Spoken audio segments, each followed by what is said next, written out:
سلام كبرات تخاتلتي داسني اكسترا نحجي ابستدالو علتاو زيناتات بزعبا بتግራይ ዘለው ኤርትራውያን ስደተኛታት ሓንተናይ ላዕለዋይ ኮሚሽን ስደተኛታት ወድብ ሕብራት ሃገራት በዓልቲ መዚ ዝሃበቱ ሓበሬታ መግለጺ ዶክተር ደብረጽዮን ገብረ ሚካኤል ኮንግረስ አሜሪካ በጉዳይ ትግራይ ዝገበሩ አኼባ መግለጺ ጌታቸው ረዳ ኣብ ሱዳን ዝርከቡ ትሕቲ ዕድመ ቆልዑ ትግራዎት ተመዛበልቲ ዘንጸላለዎም ዘሎ ሓደጋ አመልኪቱ ዝተወሃበ መግለጽን ካልእን ዝድህስ ዜናታትን ተንተናታትን ሒዘልኩም መጽየለኹ ሰናይ ናይ ምክታል ጊዜ እንዳተመነኹ ኣብዛ ቻነል ድማ ናይ ወትር ተኸታተልትን ንምዃን سابسكرايب كتقبرو بخبري عدمكم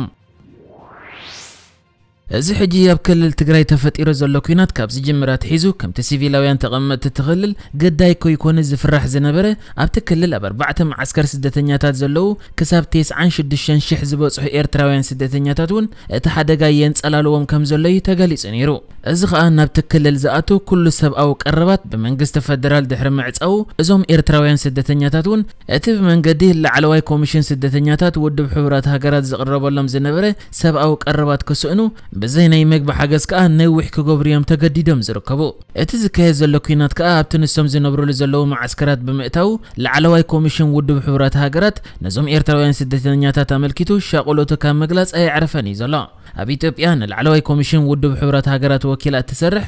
አንኮንተር ትባሃል በዓልቲ መዝኻ ንማዕከን ዜና አጃንስ ፍራንስ ፕረስ ሂባቱ ኣብ ዘላ መግለጺ ናብቶም ኤርትራውያን ስደተኛታት ይኹን ኣብኡ ዘለው ሕብረተሰባት ናይ መግብን ናይ ሕክምና ናውትን ካልእ ቀረባትን ክቀርብ لعلواي كوميشن سدتنياتات ودب حبرات هاجرات عري يقبر كم زولي أقاليسا أنكونتر بتوسعي أبتي إيرتراوያን زركبوا معسكرات سدتنياتات نسأتها بزملكت مأزخون حبريتا كم قتلت مجوين بحيلنا بإيرترا موسادن سمعناينا نبتكل المئتاو تخل كيلو بمهلا وجنا نزغنا الرجاجتو أي كألنا لنا جن نسعر لنا دحر مبال إذا أنكونتر تبال وكيل لعلواي كوميشن سدتنياتات ودب حبرات هاجرات بإثيوبيا زخونت بعلت مزي كابتم أبتجراي زنبرو زلو ኤርትራውያን ስደተኛታት ድሮ ገሊኦም ሱዳን አትዮም ከም ዘለው ገሊጽያ በኾነታቶም ተቀቲሎም ተጫውዮም ዝብል ዜናታት ተዘርጊሕሎም ዘሎ ኤርትራውያን ስደተኛታት ተሻቂሎም ከም ዘለው በመግለጽ ንዓኦም ንምሕጋዝ ኮም ድማ እቲ ዝወጽ ዘሎ ዜናታት ንምርጋጽ እቲ ውድብ ይጽዕር ከም ዘሎ ያሓቢራ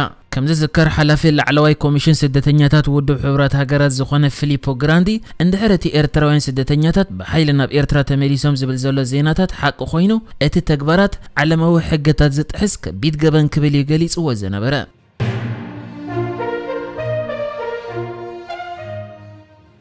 ኣብ ኢትዮጵያ ሞንጎ ክልል ትግራይን መንግስት ፌደራልን ዘሎ ኩናት ይቆጸለሉ ኣብ ዘሎ ግዜ መራሒ ህወሓት ዝኾነ ዶክተር ደብረጽዮን ገብረ ሚካኤል ንማዕከን ዜና ሮይተርስ መግለጺ ሂብሎ እታ ማዕከን ዜና ነቲ መራሒ ህወሓት ብዛዕባ ዘሎ ኩነታት ኣብ ዝሓተተሉ ግዜ ኣብዚ እዋን ኣብ ከተማ መቐለ ህዝቢ አንጻር መንግስት ፌደራልን ወታደራት ኤርትራን ሓያል ተቃውሞን ሰላማዊ ሰልፊ ይገብር ከም ዘሎን ይሓቢሩ በተወሳኺ ዶክተር ደብረጽዮን ገብረ ሚካኤል ቃል በቃሉ ኤርትራውያን ወታደራት ኣብ ኩልዮም ዘለው ኣብ ከተማ ዘሎ ህዝብና ነቲ ዝግበር ዘሎ ስርቅ ናይ ከተማዩ ተቃውሞ ዘስምዕ ዘሎ ኣብዚ እዋን ኣብ ትሕቲ ቁጽጽርና ዝኣተው ኣባላት ውን ኣለው በተወሳኺ ስእላዊ ዝኾነ መረጋገጺ ኣብ ምእካቢና ንርከብ ዘለና በመባል እቲ ወዲ 57 ዓመት ዝኾነ መራሒ ህወሓት ዶክተር ደብረጽዮን ገብረ ሚካኤል ነቲ ሰራዊት ኤርትራ ኣብ ትኩናት ሙሉእ በሙሉእ ተሳተፍቲ ኣለው ዝብል ክሲ ሕጂ ውን ደጊሙ ይዝርከብ እዚ ከምዚ ኢሉ እንከሎ ድማ ቴሌቪዥን መንግስቲ ኢትዮጵያ ኣብ ከተማ መቐለ ህዝቢ ኮፍ ኢሉ እንዳተዘናግዐ ከም ድማ ኣብ ጎደና እንዳተንቀሳቀሰ ከተርእን ከላ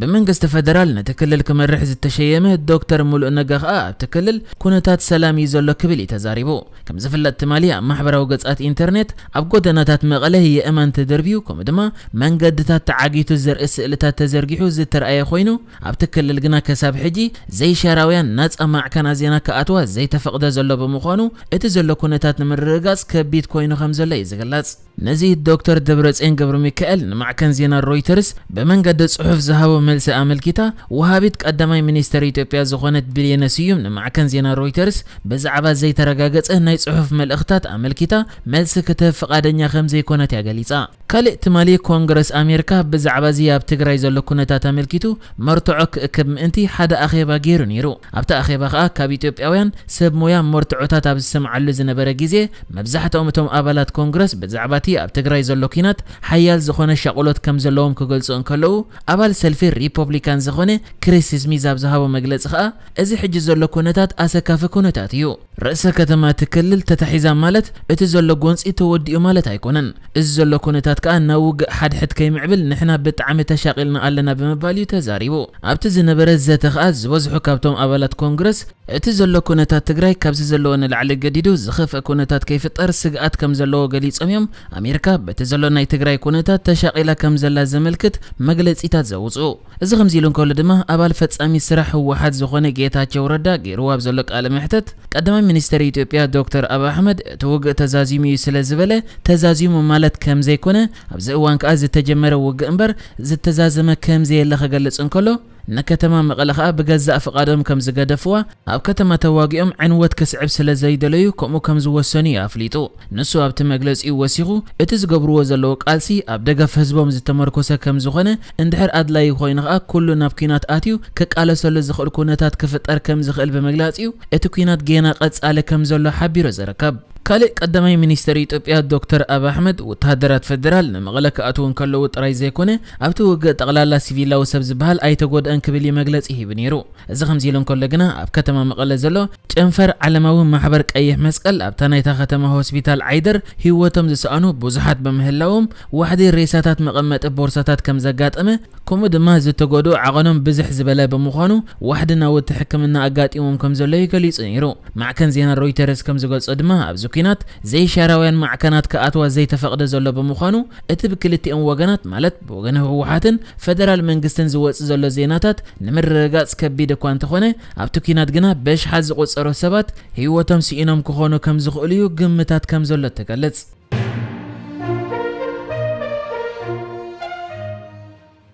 እዚ ሕጂ ኣብ መንጎ ክልል ትግራይን ፌደራል መንግስትን ዘሎ ኩናት ካብ ዝጅምራት ሒዙ ካብ ክልል ትግራይ ኣስታት 45,000 ዝበፅሑ ተመዛበልቲ ናብ ሱዳን ተሰዲዶም ኣብ በዓል ራኩባን ሓመዳይትን ዝበሃሉ ማዕስከራት ስደተኛታት ዘለዉ ኮይኖም ሕጂ ከኣ እቶም ኣብኡ ዘለዉ ትግራዎት ቆልዑ ናይ መጭዋይ ሓደጋ የንጸላልዎም ከም ዘሎ ተገሊጹ ከም መግለፂ እቲ ሕጂ ወፂ ዘሎ ጸብጻብ ከኣ ኣብ ሱዳን ካብ ዝርከቡ ኣስታት 45,000 ዝበፅሑ ስደተኛታት ዳርጋ እቶም ፍርቆም ትሕቲ ዕድሚ ቆልዑ ኮይኖም ሓደ ምድሓን ቆልዑ ዝበሃል ማሕበር ከም ዝገልጹ ከኣ ኣብዚ حلفة سومن تراي 139 زخونو على زيبلهم قلعو تمزجيبهم كم زلون مسؤوم كأز زخونو وكيل ويدما ولاد زي اللي بمخانو نجويا زتقالعو كم زخوني يقاليسو ازي 139 ዝበጽሕ ብዝሒ ኣብ ሶምን ጥራይ ብምዃኑ ኸኣ ብሓፈሻ ኣብቲ ማዓስከራት ካብ ዘለዉ ስደተኛታት ብዙሓት ወለዶም ምስኦም ዘየለዉ ወይ ድማ ኣላይ ዘይብሎም ቆልዑ ዘለዉ ብምዃኖም ብፍላይ ድማ ደቂ ኣንስትዮ ግዳይ ዘይሕጋዊ ኣሰጋገርቲ ከይኮና ስግኣታት ከም ዘሎ ተሓቢሩ ኣብ ሱዳን ንሓደ ፕላን ኢንተርናሽናል ዝበሃል ውድብ ሓላፊቲ ኮይና እትሰርሕ ኦኒካ ክሪስቲ ክትበሃል በዓልቲ መዚ ኣብ ዝሃበቶ ሓበሬታ ኣብቲ ኣብ መንጎ ሱዳንን ኢትዮጵያን ዘሎ ከባቢ ብዙሓት ዘይሕጋውያን ኣሰጋገርቲ ከም ዝንቀሳቐሱን እንድሕር ዞም ሕጂ ማዕስከራት ዘለዉ ስደተኛታት እኹል ውሕስነት እንተ ዘይረኺቦም ኣብቲ ናይ ምዝጋብ ግዜ ኣነ ወኪሎም እየ ወይ ድማ ወላዲኦም እየ ኢሉ ክጨውዮም ዝኽእል ኣካል ክህሉ ከም ዝኽእል ከምኡ ድማ ኣብ ከምዚ ክንወስደክን ኢና እንዳበሉ ትሕቲ ዕድመ ደቂ ኣንስትዮ ኣብ ዘይድለ ናይ ፆታዊ ዓመፅ ሓደጋታት ከወጥቃ ስለ ዝኽእላ ኣድላይ ዝኾነ ሓገዛትን ውሕስነትን ክቕረብ ኣለዎ ክትብል እንከላ ሓላፊት ምድሓን ቆልዑ ዝበሃል ውድብ ኣብ ሱዳን ዝኾነት ኣርሻድ ማሊክ ድማ እቶም ቆልዑ ብፍሉይ ምክንኻን ከምኡ ድማ ምሕላው የድልዮም ከም ዘሎ ገሊጻ እያ ትርከብ ሃገር ሱዳን ኣብዚ እዋን ኤርትራውያንን ኢትዮጵያውያንን ዝርከብዎም ካብ ዝተፈላለየ ሃገራት ኣፍሪቃ ኣስታት 1 ሚልዮን ስደተኛ የእንግዳ ዘላ ኮይና ቤት ምኽሪ ስደተኛታት ኖርዌይ ከም ዝሕብሮ ኸኣ ናብ ሱዳን ብሕጂ ክሳብ 100,000 ዝበፅሑ ስደተኛታት ክመፁ ግምታት ከም ዘለዎ እዩ ዝገልጽ ንሕጂ ዝተዳለወ ዜናታት እዚ ነይሩ ብካልእ ክሳብ ንራኸብ ሰላም ንዓኹም